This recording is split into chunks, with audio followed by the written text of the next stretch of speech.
we're going to be talking about why consumers love to hate the new normal. And that's going to be presented by Tom Bianchi, who is Vice President of Marketing, EMEA, and it's at Acquia. So I will hand over to the wonderful Tom, and he's starting his presentation very shortly. Thank you very, very much. Great. Well, thanks for the warm welcome. As you just hinted at, I'm going to be talking about why customers love to hate the new normal.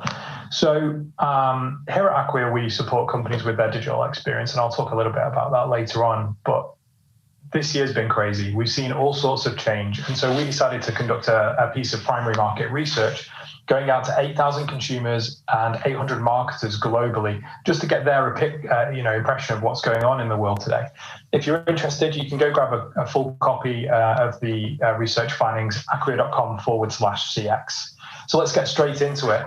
What do I actually mean when I say customers love to hate the new normal? Well, first of all, we asked a bunch of consumers what phrases they found most annoying. And I've separated out both the UK data and the global data here. There's no real surprise that phrases like "we're in this together" and the new normal were top of the pile. And the UK audience in particular found these phrases most annoying. So does that mean that the UK customers actually hate our new normal? And by new normal, I'm thinking here, buying digitally online and so on. I don't think that's necessarily true, because we also asked them, are you buying more online? 43% of consumers in the UK said yes, they are. They are buying more online than they ever have done before. And really interestingly, just for any retailers that might be listening, 47% of them say they buy more from Amazon alone. So Amazon just became even more hated by retailers. So UK consumers love the new normal, i.e. buying online. Well, I don't think that's quite true either, because only 18% of them said that they enjoy or they'd rather interact with brands online. So that leaves us in quite a confused state, right? It tells us that UK consumers, as well as global ones, while they don't necessarily enjoy interacting with brands virtually or digitally, they've adapted and it's become part of their commonplace, which means a brand's digital experience is now more important than it ever has been before. So let's start to pick this apart. What's the reality of a digital experience today? Very often, there is a mechanism to interact with a brand digitally. It might be through social, it might be through a website, it might be through an e-commerce offering or so on. And 27% of consumers are saying that that's more important than it ever has been. But does that mean that we're doing it right? Well, we also asked 800 marketers around the world, and CMOs are saying that they face specific skills gaps and technology gaps in making digital experiences happen for their customers. And the UK lags behind the rest of the world in adopting tech like marketing automation, customer data platforms, digital experience management tools. The skills gap in particular, people are looking for data analysts and data scientists, and there's a thirst to find out more about our consumers and collect more data about our consumers. But the problem is 43% of consumers don't trust brands with their data. So what's the fix? Well, here's my top tips for 2021 and beyond, and how you can think about creating a great digital experience strategy.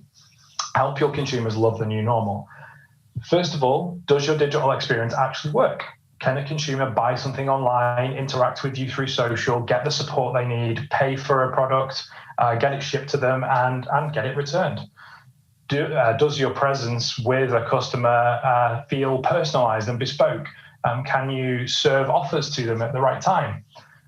If you can't do that, you need to start that now. Close the skills gap is my second guidance here.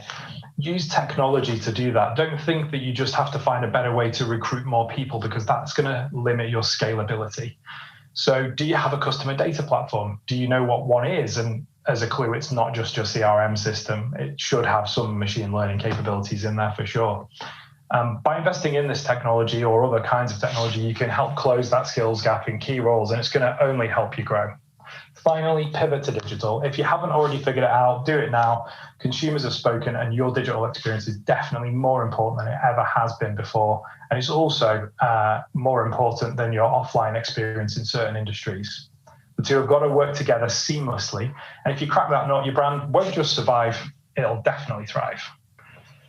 So just a reminder, if you wanted to get a full copy of that research, go to acquia.com/CX. Thank you very much. Thank you very much, Matt. A perfect timing indeed. So Acquia, you mentioned there a really, really large statistic, which was that 47% of consumers don't trust brands with their data. Can you tell us why? Yeah, I think it's quite simple. As things like GDPR have come in and other privacy laws in different parts of the world, consumers have become very aware of how their data is being used and what it's being used for. Every time you go to a website now, you'll get a cookie pop-up asking you if you accept, sharing everything with this brand. And so you've got to earn the trust of consumers to be able to overcome those objections of sharing data. And if they feel like they're, as a consumer, the brand is using your data wisely to help you have a better experience, I think most consumers are still happy to share data, but you've got to earn that trust. And to earn that trust, do you need to be more transparent from the very get-go about the data and what you're using it for? Transparency is definitely part of it. I think using the data that a customer has shared with you respectfully is also a part of it.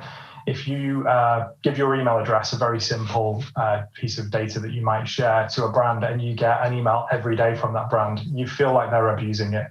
So I think the key is be transparent, maybe even offer them, the ability to customize how they can use your data, and then do what you say you're going to do with it.